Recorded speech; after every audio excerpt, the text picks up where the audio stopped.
वबरकातुहू नहमदुहु व नुसल्ली अला रसूलिहिल करीम। अऊज़ु बिल्लाहि मिनश शैतानिर रजीम। बिस्मिल्लाहिर रहमानिर रहीम। उलाइकल्लज़ीना इम्तहनल्लाहु क़ुलूबहुम लित्तक़वा लहुम मग़फ़िरतुन व अज्रुन अज़ीम। सदक़ल्लाहुल अज़ीम। व क़ाल रसूलुल्लाहि सल्लल्लाहु अलैहि वसल्लम खैरुकुम मन तअल्लमल क़ुरान व अल्लमा। यकीनी तौर पर हजरत मुफ्ती साहब ने जो दुख और दर्द रखा है, अल्लाह अपने फजल से हमारे दिलों की गहराइयों में उसको उतार दे, हमको अमल करने की तौफीक नसीब फरमा दे।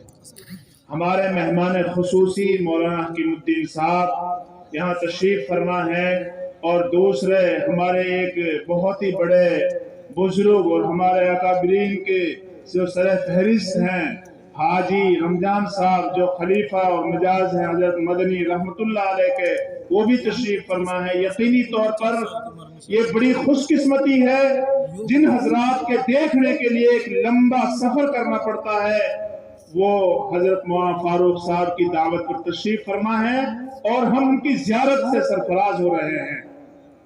बहरहाल मैंने एक छोटी सी आयत पढ़ी है, मुझे ज्यादा वक्त नहीं लेना है। माशाअल्लाह हमारे दरमियान में अभी एक तफसीली खिताब होगा हज़रत मौलाना हकीमुद्दीन साहब का। हम इरादा कर लें इंशाअल्लाह आखिर तक दुआ से फारिग होकर यहाँ से जाएंगे इंशाअल्लाह। आप सोचिए ऐसी मजलिसें कहाँ मिल रही हैं। अल्लाह के रहमत के फरिश्ते ऐसी मजलिसों को तलाश कर रहे हैं। ये आज का इजलास जो मुनाकिद हुआ है, इस मदरसे के बच्चे और बच्चियों के इम्तिहान की बुनियाद पर हुआ है।